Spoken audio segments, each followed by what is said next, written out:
Assalamualaikum warahmatullahi wabarakatuh. Perkenalkan, saya Resi Aulia Putri. Saya di sini akan mempresentasikan tugas besar perancangan rumah mewah 2 lantai dengan pendekatan arsitektur tropis. Dimulai dengan pengertian arsitektur tropis. Arsitektur tropis merupakan pendekatan perancangan bangunan yang menyesuaikan diri dengan kondisi iklim tropis untuk menciptakan kenyamanan termal secara alami, melalui pengaturan ventilasi, pencahayaan, bentuk atap, bukaan, serta pemilihan material yang tepat. Arsitektur tropis mampu mengurangi panas, menghemat energi, dan meningkatkan kualitas ruang hunian. Konsep ini sangat relevan diterapkan di Indonesia karena tidak hanya fungsional dan ramah lingkungan, tetapi juga memberikan nilai estetika dan kenyamanan bagi penggunanya. Berikutnya adalah definisi.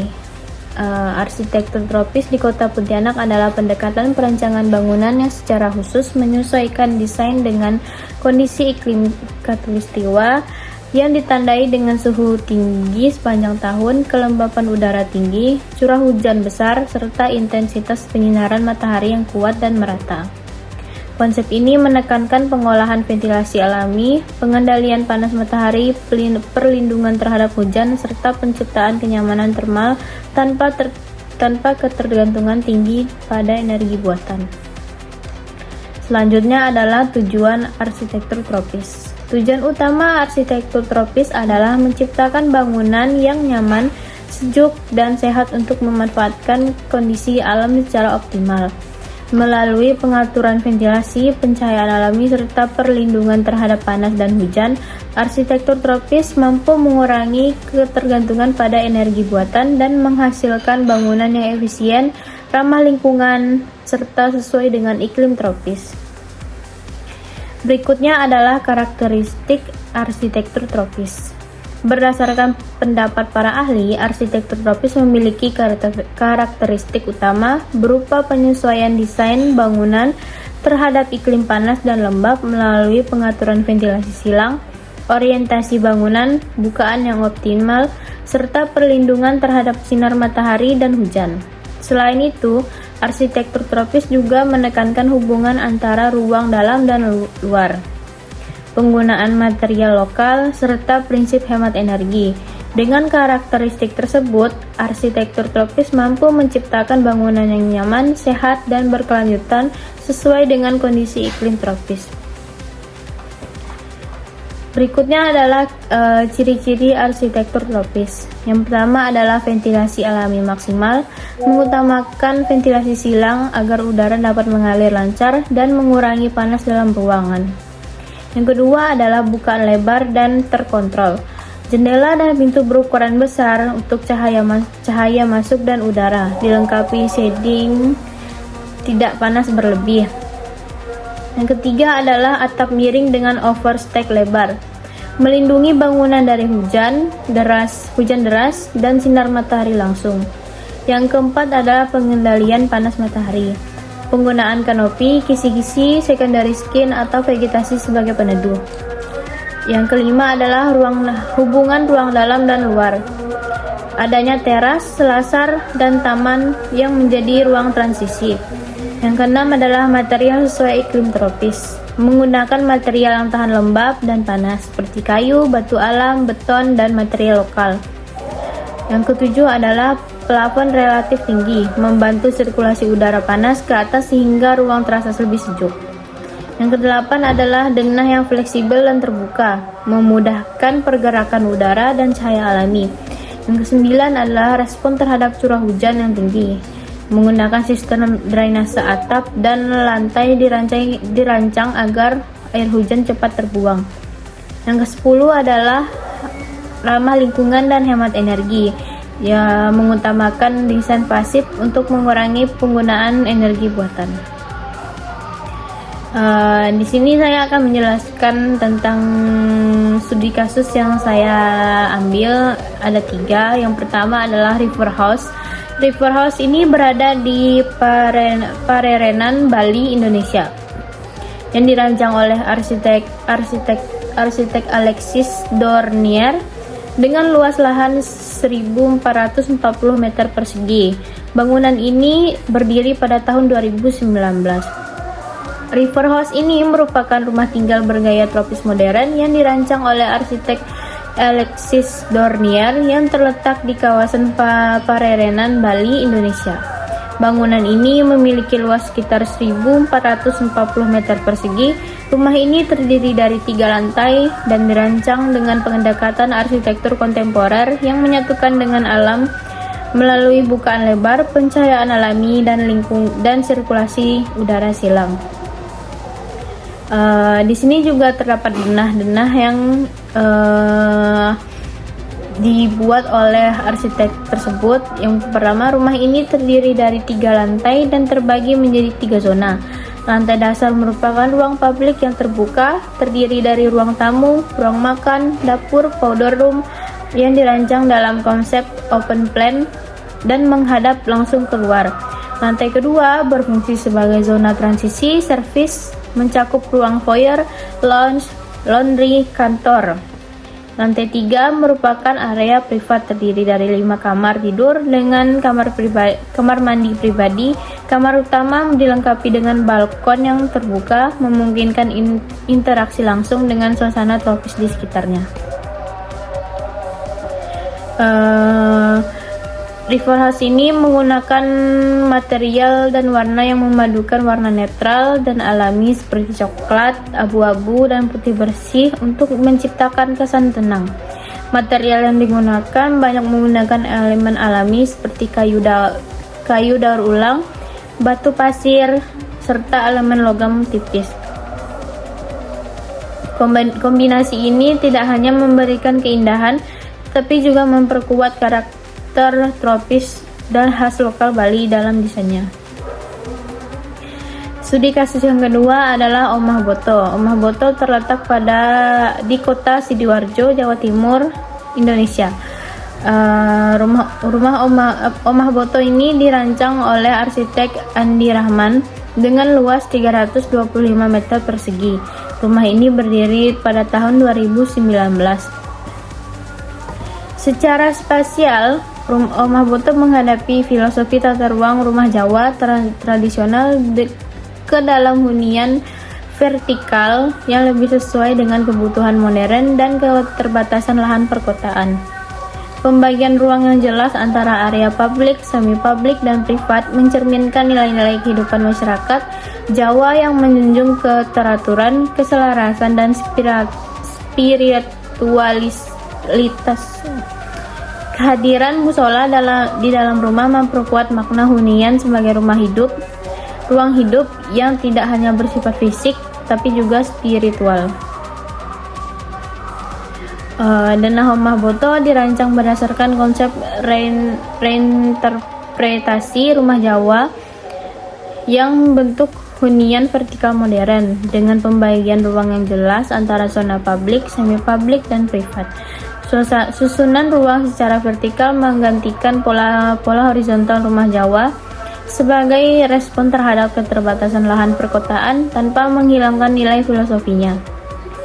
Lantai dasar difungsikan sebagai ruang publik yang terbuka dan komunal, lantai menengah sebagai ruang transisi, dan lantai atas sebagai ruang privat yang lebih tenang. Integrasi ruang spiritual dalam denah menegaskan konsep rumah sebagai ruang hidup yang menyeluruh, sehingga denah Omah Boto mencerminkan keselarasan serta antara fungsi modern, nilai budaya, dan konteks lokal.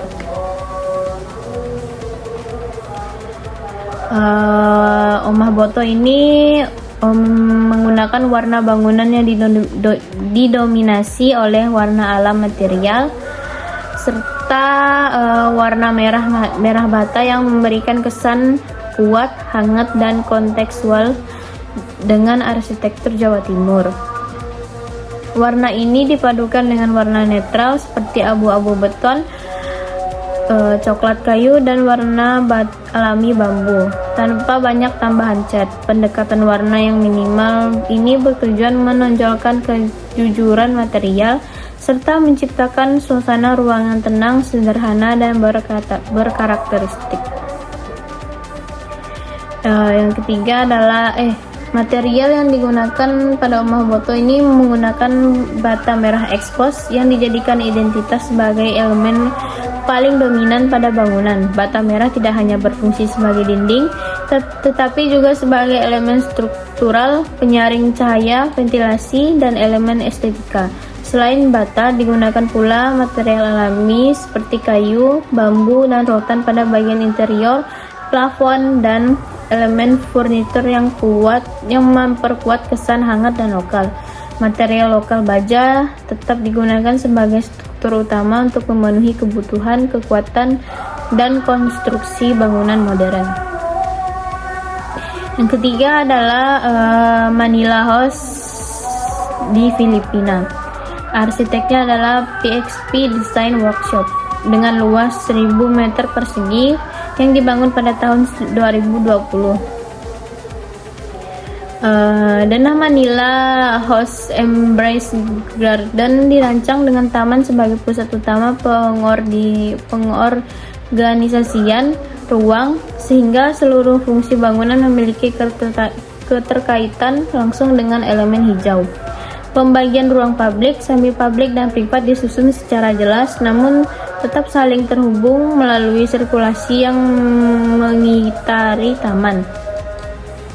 Tata letak ini memungkinkan pencahayaan dan ventilasi alami bekerja optimal, memperkuat hubungan ruang dalam dan luar, serta menciptakan hunian tropis modern yang nyaman, sejuk, dan responsif terhadap lingkungan perkotaan yang padat. Baik, kita akan masuk ke dalam data existing. Data existing, lokasi yang saya ambil yaitu pada Jalan Profesor Muhammad Yamin, Gang Sederhana 1, Kota Baru, Kecamatan Pontianak Selatan, Kota Pontianak, Kalimantan Barat, dengan luas lahan sebesar 483,4 meter persegi. Area ini termasuk dalam wilayah perkotaan yang cukup strategis dengan lingkungan yang cenderung lumayan padat.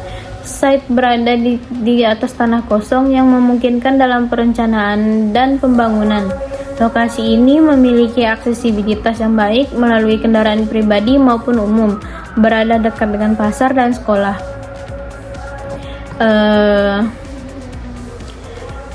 Baik, kita akan masuk ke dalam analisis.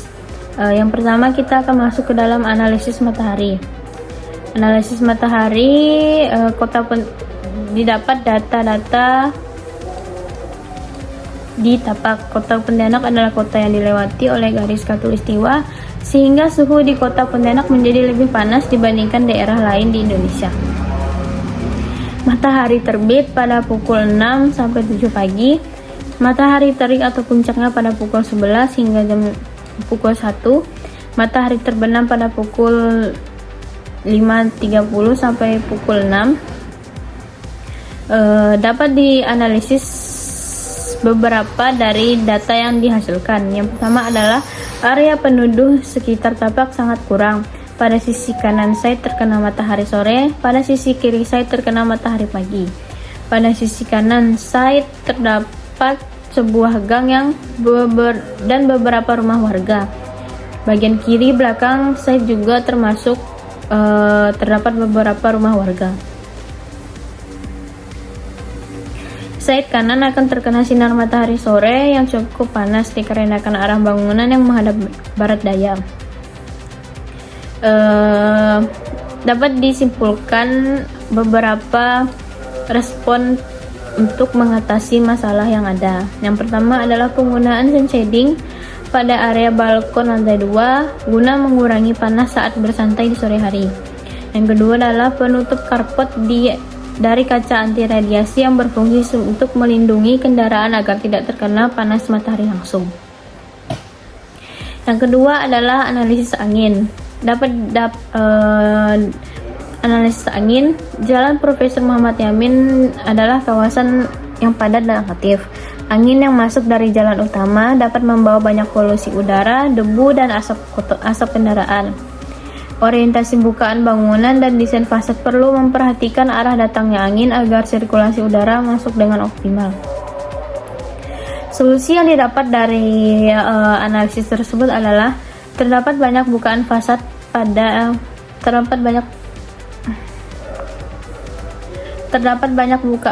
fasad yang berguna untuk menukar suhu ruang yang panas ke udara yang lebih sejuk. Dan juga terdapat taman di depan fasad berguna untuk menyaring udara kotor dari jalanan sehingga udara lebih segar saat masuk ke bangunan. Yang ketiga adalah analisis curah hujan. Bulan tersering hujan tinggi pada kota Pontianak jatuh pada bulan November sampai Januari dan Oktober sampai Desember. Total rata-rata tahunan berkisar 3.000 mm sampai 3.500 mm per tahun yang menjadi ciri khas iklim tropis basah. Curah hujan akan mengalir menuju ke selokan parit yang berada tidak jauh dari site.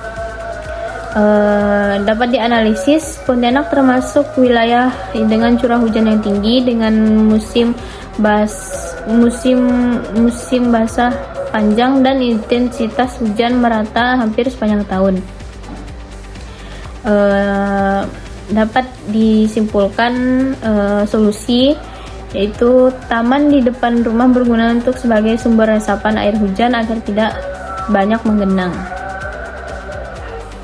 Yang keempat adalah analisis vegetasi dan lingkungan. Rumah ini didesain dengan banyak jendela besar yang berguna untuk memanfaatkan pencahayaan matahari dan sirkulasi alami untuk menciptakan visual yang lebih baik. Drainase atau selokan ditutup bertujuan untuk mencegah bau dan tampilan yang lebih bersih. Menambahkan taman dan tanaman di sekitar bangunan agar view tampak lebih asri. Baik, kita akan membahas tentang kelebihan dari bangunan yang dirancang. Yang pertama adalah bukaan besar. Di kedua lantai bangunan yang memungkinkan pencahayaan alami masuk secara maksimal, pemanfaatan cahaya alami, sirkulasi udara silang atau cross ventilation. Yang kedua adalah pemanfaatan cahaya alami. Dinding kaca besar di ruang makan memaksimalkan cahaya yang masuk pada siang hari sehingga dapat mengurangi penggunaan listrik pada siang hari. Yang ketiga adalah balkon yang luas dan terbuka. Yang keempat adalah penggunaan material alami. Yang kelima adalah penggunaan atap karpot dari kaca anti radiasi. Yang keenam, orientasi bangunan. Yang ketujuh, penggunaan warna material netral dan alami. Yang kedelapan, atap miring dengan ketinggian 30 derajat, membantu mengalirkan air hujan dengan lancar dan memberikan ruang atap yang lebih luas. Yang kesembilan, vegetasi alami tambahan. Terdapat taman di area depan bangunan yang berfungsi sebagai penyaring udara dan memberikan view lebih bagus dari dalam bangunan. Yang ke-10 adalah koneksi indoor-outdoor, penggunaan pintu geser di area taman belakang, dan lantai 2 yang memberikan kesan tidak ada batas antara ruang dalam dan ruang luar, serta dapat menghemat ruang. Berikut adalah site plan dari tapak. Ada denah lantai 1 dan lantai 2. Ada tampak depan, tampak belakang, tampak kiri, dan tampak kanan. Serta ada beberapa perspektif